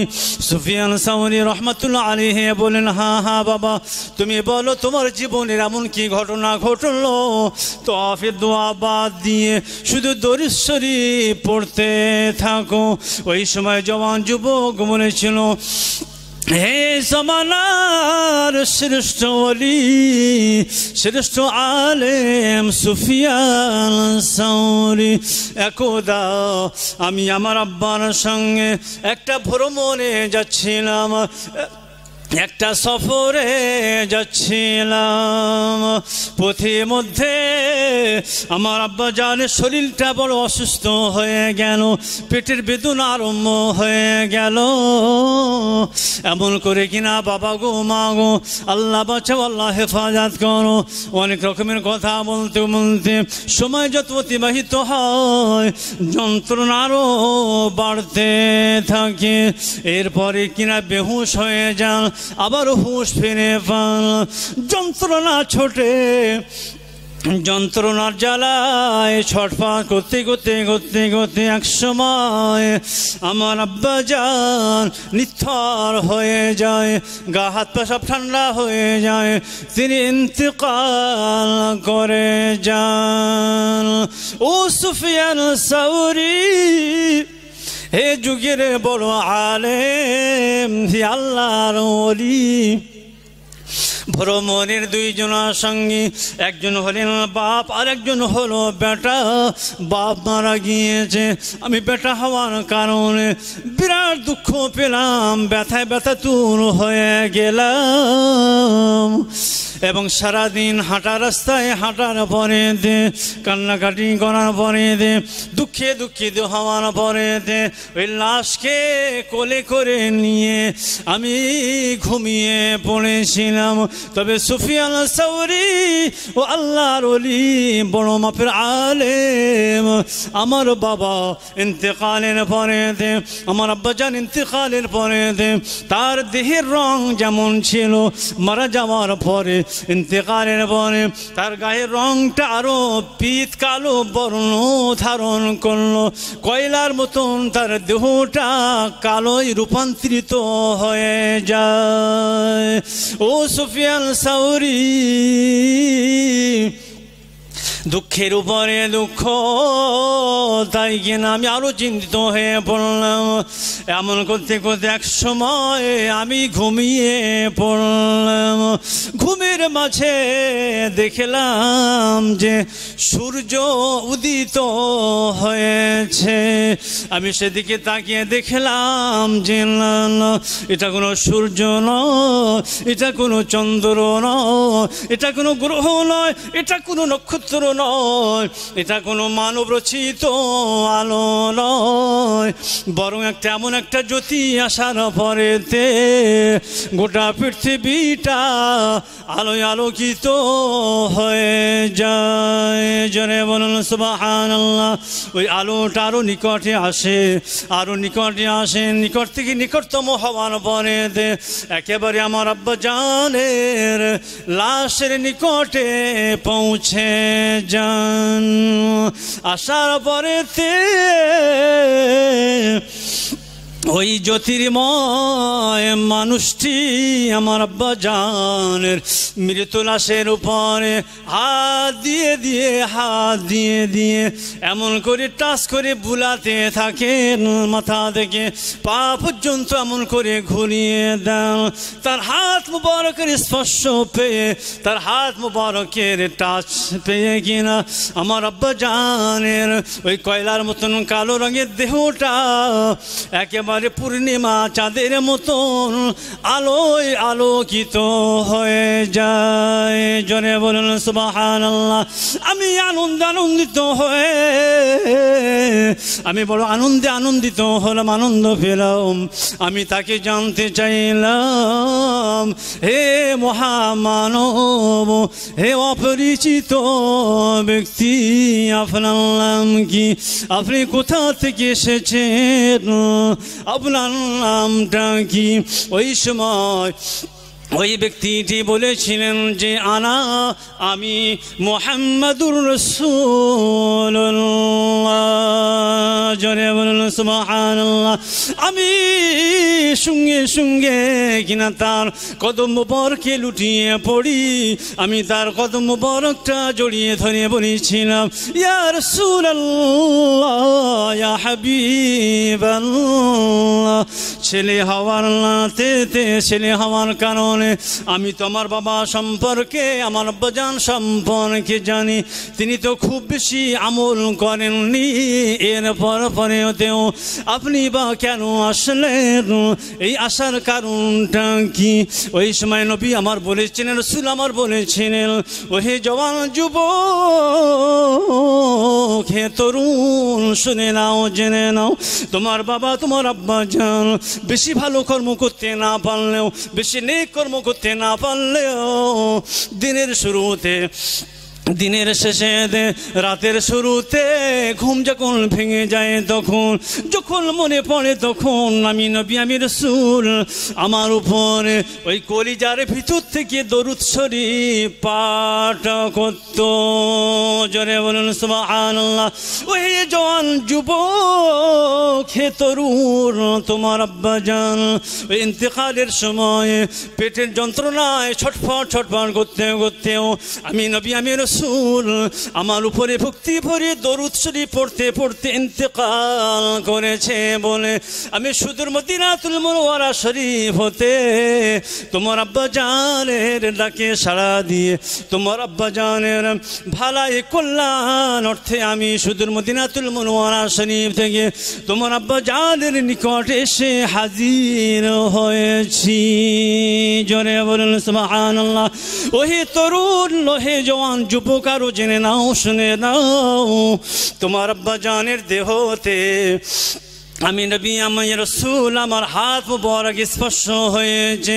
আমার হাত মুবারক, আমার দেহ মুবারক যে শরীরের সঙ্গে টাচ হয়ে যায়, স্পর্শ হয়ে যায়, ওই শরীরটা, ওই দেহটা, ওই বডিটা জাহান্নামের জন্য হারাম হয়ে যায়।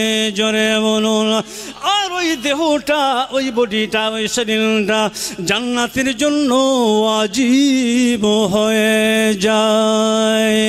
আল্লাহুম্মা সাল্লি আলা সাইয়্যিদিনা মাওলানা ওয়া আলা আলি সাইয়্যিদিনা।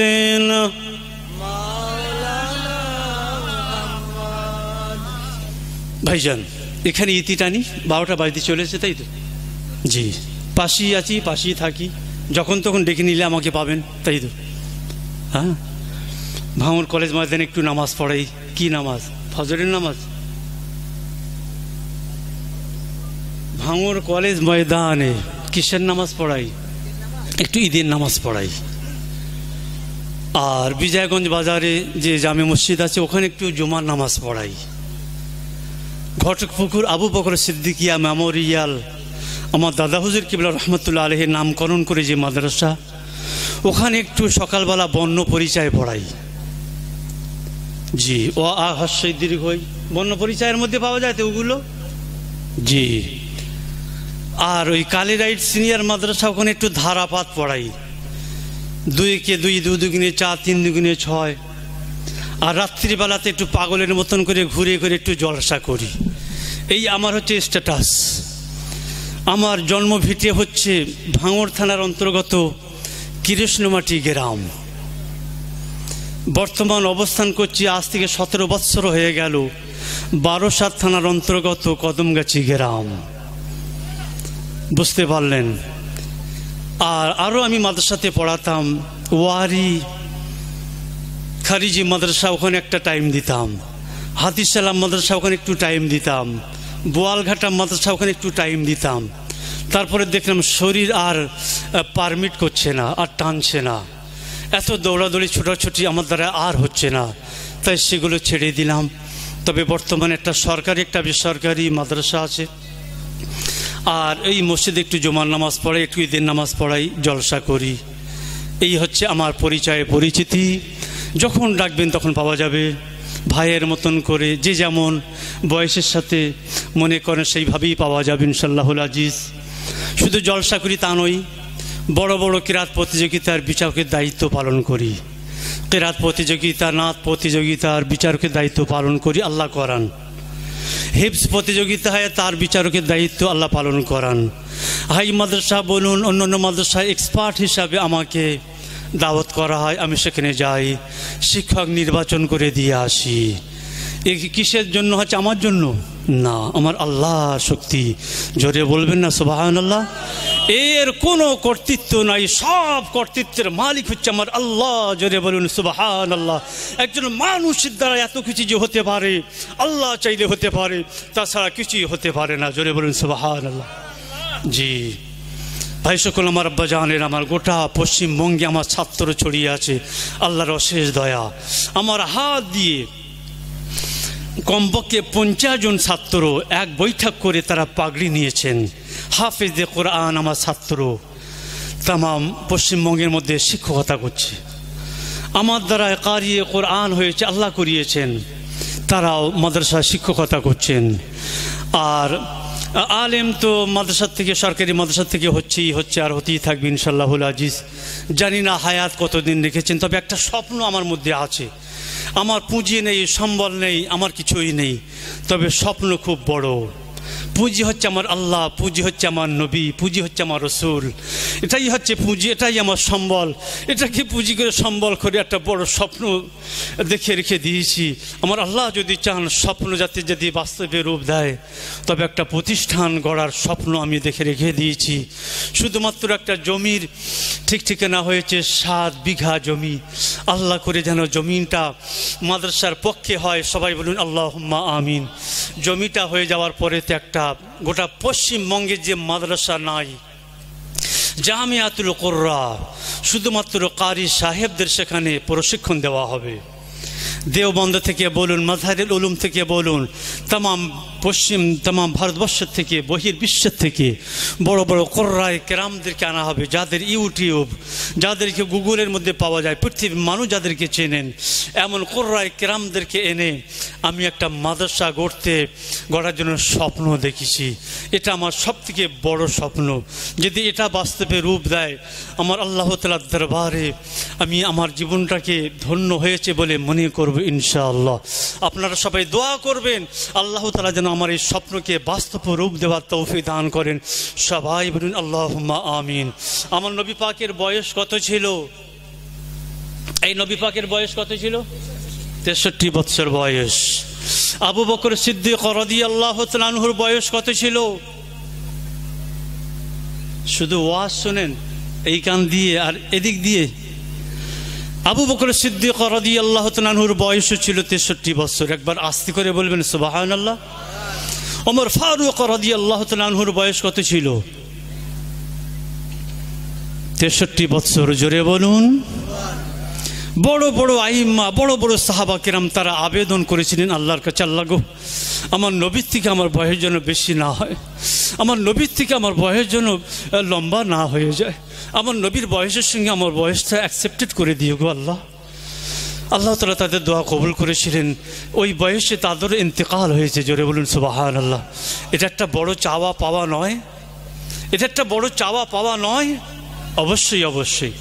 নবী পাকের নামের সঙ্গে নাম জড়িত থাকা, নবী পাকের বয়সের সঙ্গে বয়স জড়িত থাকা, নবী পাকের যে দিক দিয়ে আপনার একটা সম্পর্ক থাকবে সেটাই নাজাতের ওসিলা হবে। জোরে বলুন সুবহানাল্লাহ। وقال النبي, দোয়া করে দেই, এই দোয়া করে দেই না শেষ করে দেবো? আর একটু বলবো না, দোয়া করে দেবো? এই সবাই বলুন, হাত তুলুন, নারে তাকবীর। একটু হাত তুলেন, কে কে শুনতে চান একটু হাত তুলুন, সবাই হাত তুলতে হবে, যারা শুনতে চান হাত তুলুন। নারে তাকবীর, নারে তাকবীর, হাত নামান। وقال النبي صلى الله تعالى عليه وسلم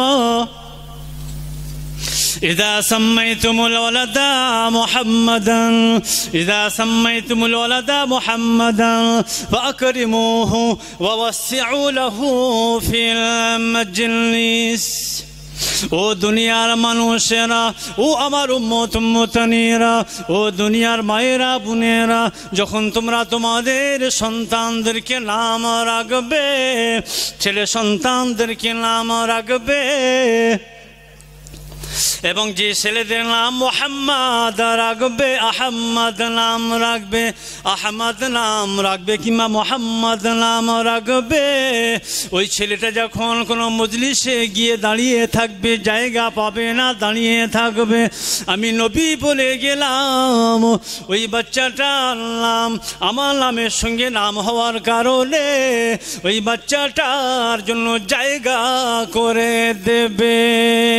জোরে বলুন, ওই বাচ্চাটাকে যদি তোমরা জায়গা করে দাও, ওই বাচ্চাটার নাম আমার নামের সঙ্গে নাম হওয়ার কারণে যদি বসার জায়গা করে দাও, আমি নবী বলছি কিয়ামতের দিন তারা কিনা নাজাতের ওসিলা তাদের হয়ে যাবে। জোরে বলুন সুবহানাল্লাহ।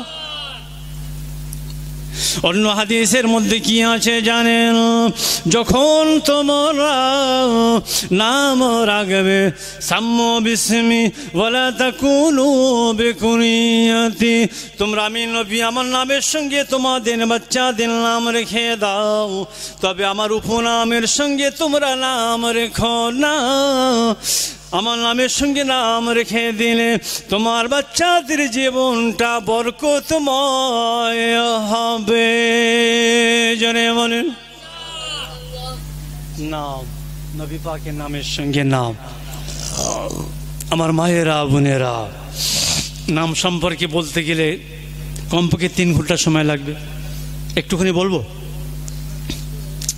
وقال النبي صلى الله تعالى عليه وسلم إنكم تدعون يوم القيامة بأسمائكم وبأسماء آبائكم।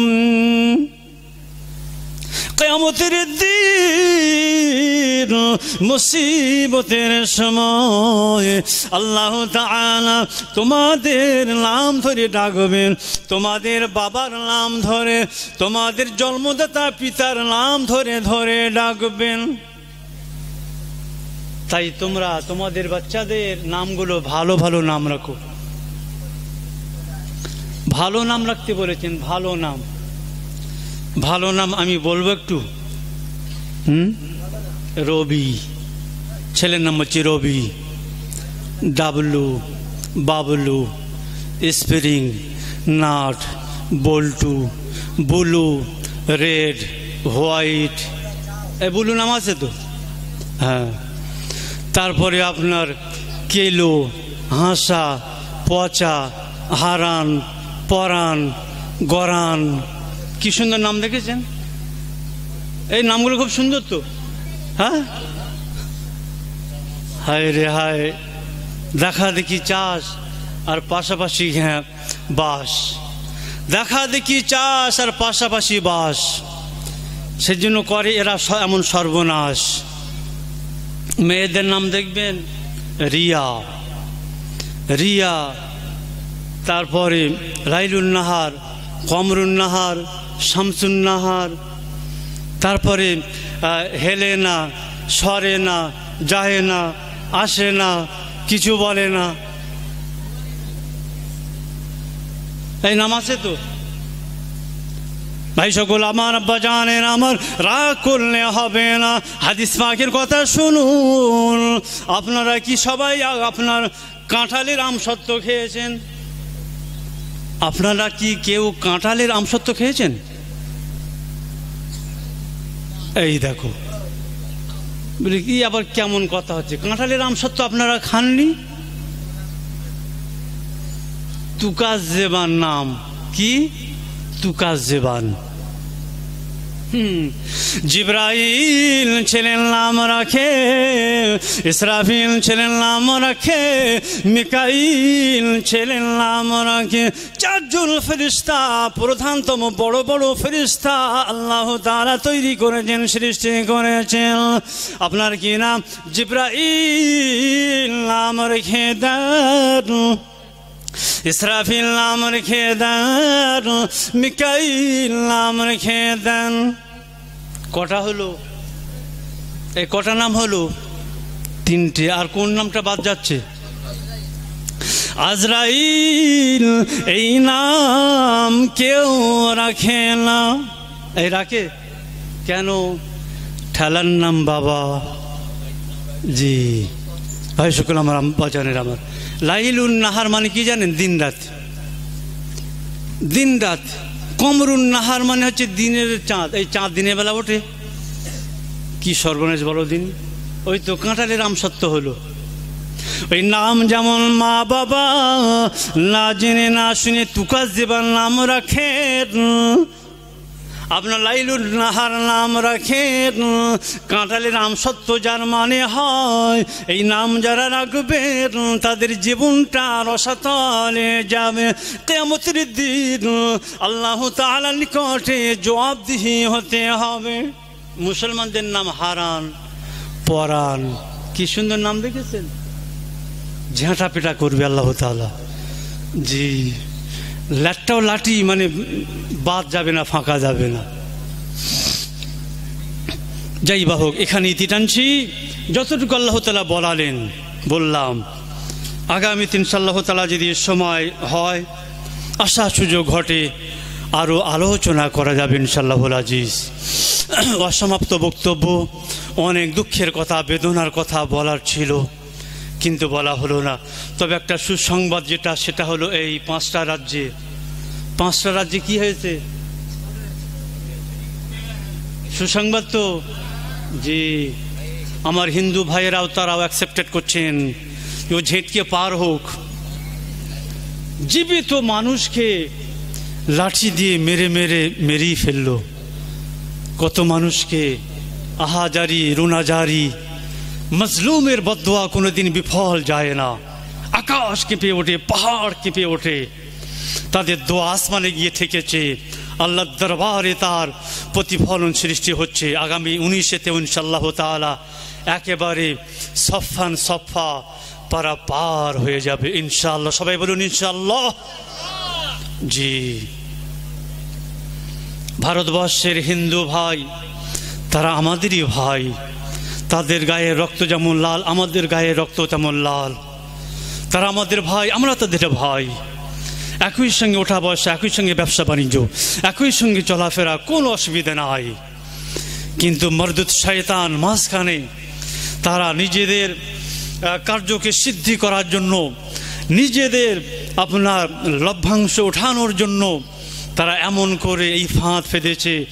মানুষের মধ্যে দলাদলি, মানুষের মধ্যে হানাহানি, মানুষের মধ্যে বিভেদ সৃষ্টি করে দিয়েছেন। সেই জন্য মানুষ বুঝতে পেরেছেন, আমার হিন্দু ভাইয়েরাও তারাও চান, এবং মুসলিমরাও তারাও চান, মারাঠিরা তারাও চান, পাঞ্জাবিরা তারাও চান, পার্সিকরা তারাও চান, এমন করে গোটা ভারতবর্ষের মধ্যে প্রত্যেকটি মানুষ তারাও চান যে এই অশান্তি আমরা আর চাই না। এদেরকে দূর হটাও, ভারতবর্ষের মধ্যে শান্তি আনো। বিদেশ ঘুরে ঘুরে দেশের সম্পদগুলো তছনছ করা আর চলবে না। আর কিনা এই টাকাকে পরিবর্তন করার নাম করে যত সব বোয়াল মাছগুলো, বড় বড় মাছগুলো সব বাইরে বাহির করে দেওয়া হয়েছে পেট মোটা করে। আর কিনা জিএসটি নামকরণ করে পকেট মারের মতন করে পকেট মেরে মেরে আপনার গরিব দুঃখী অসহায়দেরকে রক্তগুলো চোষণ করে করে আজ গোটা ভারতবর্ষকে শেষ করে দিয়েছেন। হ্যাঁ কিনা বলুন? সুতরাং সেই দল হোক, পার্টি হোক, তার নাম নিশ্চয়ই আপনাদের মুখস্থ আছে, আর বলা লাগবে না। আল্লাহ তাআলার কাছে এই কামনা, এই দোয়া করুন বা করবেন যে একেবারে নির্মূল হয়ে যাক, ভারতবর্ষের মধ্যে শান্তি ফিরে আসুক। আমরা চাই হিন্দু, মুসলিম, জৈন, খ্রিস্টান, ইহুদি, নাসারা, মাজুসি, পারসিক সবাই কাঁধে কাঁধ মিলিয়ে দলবদ্ধভাবে আমরা ভারতবাসী হিসাবে বাঁচতে চাই, চলতে চাই। ভারতবর্ষ আমাদের জন্মস্থান, ভারতবর্ষই আমাদের কর্মস্থান, আর ভারতবর্ষই হবে আমাদের কবরস্থান। জোরে বলেন সুবহানাল্লাহ, আল্লাহুম্মা আমিন, আল্লাহুম্মা আমিন। যতটুকু বললাম, যতটুকু শুনলাম, এর থেকেও বেশি বেশি ভাবি আমরা যেন প্রত্যেকে নিজ কর্মে, নিজ জীবনে বাস্তবে রূপ দিতে পারি, সে তৌফিক শক্তি আল্লাহ তাআলা দান করেন। সবাই বলি আল্লাহুম্মা আমিন। ওয়া আখিরু দাওয়ানা আনিল হামদুলিল্লাহি রাব্বিল আলামিন। ত্রুটি মার্জনীয়, সবাই বিসমিল্লাহর সঙ্গে সূরাতুল ফাতিহা শরীফ একবার পাঠ করবেন। সূরাতুল ইখলাস শরীফ, কুল হু আল্লাহু আহাদ আল্লাহুস সামাদ, এই সূরাটি 3 বার পাঠ করবেন এবং নবী পাকের শানে 5 বার দরুদ শরীফ পাঠ করবেন। জীবনে যা কিছু ভুল হয়েছে, অন্যায় হয়েছে, আর হবে না। আস্তাগফার শরীফ আরও 3 বার পাঠ করবেন। জি, ও আচ্ছা আচ্ছা আচ্ছা, ভাই শুকুল আমার আব্বা জানের আমার, তাহলে আমি এখানে ইতি টানছি। জি আচ্ছা, আরেকটুখানি বলছেন, একটুখানি। জি, ও আচ্ছা আচ্ছা, ঠিক আছে ঠিক আছে, আলহামদুলিল্লাহ আলহামদুলিল্লাহ। ভাই সকল আমার আব্বা জানের আমার হায়াত বেড়ে গেল। এই বাড়লো তো নাকি গো? কার হাত বেড়েছে? কার হায়াত বেড়েছে? বক্তব্যের হায়াত বেড়েছে। জোরে বলুন আলহামদুলিল্লাহ। এই লোকটাই ওয়াজ শুনতেছে। জি, আর বাকি সব আপনার এই মাফলার দিয়ে রেখেছে, তো ওরা কিছু শুনতে টুনতে পাচ্ছে না। জি, একটু জোরে বলেন আলহামদুলিল্লাহ। জি, এর মধ্যে কটা অক্ষর আছে জানেন? আলহামদুলিল্লাহ এর মধ্যে কটা অক্ষর আছে? আলহামদুর মধ্যে 5টা অক্ষর আছে। কটা? সূরা ফাতিহা। এই সূরাটা কোন জায়গায় পাওয়া যায়? কোরআন শরীফের একেবারে শেষে না প্রথমে না মাঝখানে? প্রথমে। ফাতাহা ইয়াফতাহু মানে হচ্ছে খোলা। কোরআন শরীফ খোলার পরই এই সূরাটার সঙ্গে সাক্ষাৎ হয় বলে এই সূরাটির নাম হয়েছে সূরাতুল ফাতিহা। একবার আস্তে করে বলবেন সুবহানাল্লাহ। এই সূরাটির নাম হচ্ছে আপনার 25 থেকে 27টি নাম আছে। আল্লামা জালালউদ্দিন সিউতি রহমতুল্লাহ আলাইহি লিখেছেন। তো এই সূরা ফাতিহা শরীফ সম্পর্কে একটু আলোচনা করি, তাই তো? সূরা ফাতিহা শরীফ, আলহামদু, সব প্রশংসা আপনার, সব প্রশংসা আমার, সব প্রশংসা আল্লাহর। আলহামদু, সব প্রশংসা।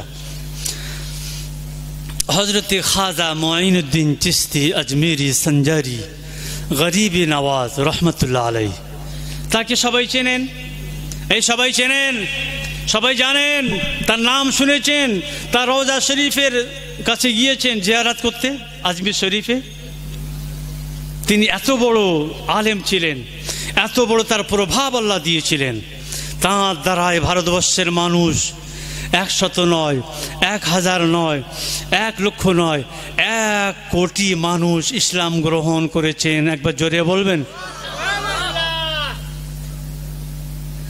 যদি কিনা গরিবে নওয়াজ হযরতে খাজা মুঈনুদ্দিন চিশতি সঞ্জারি আজমেরি রহমাতুল্লাহ আলাইহি ভারতবর্ষের জমিনে না আসতেন, আমরা চৌধুরীর ঘরে জন্ম নিতাম, আমরা চট্টোপাধ্যায়ের ঘরে জন্ম নিতাম, আমরা মুখার্জির ঘরেতে জন্ম নিতাম।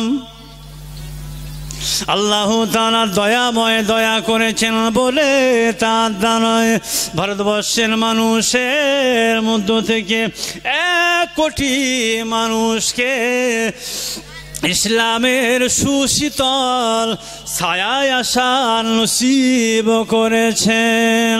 জোরে বলুন, আরো জোরে বলেন। ভাইজান আর নয়, ছেড়ে দিই এবারে।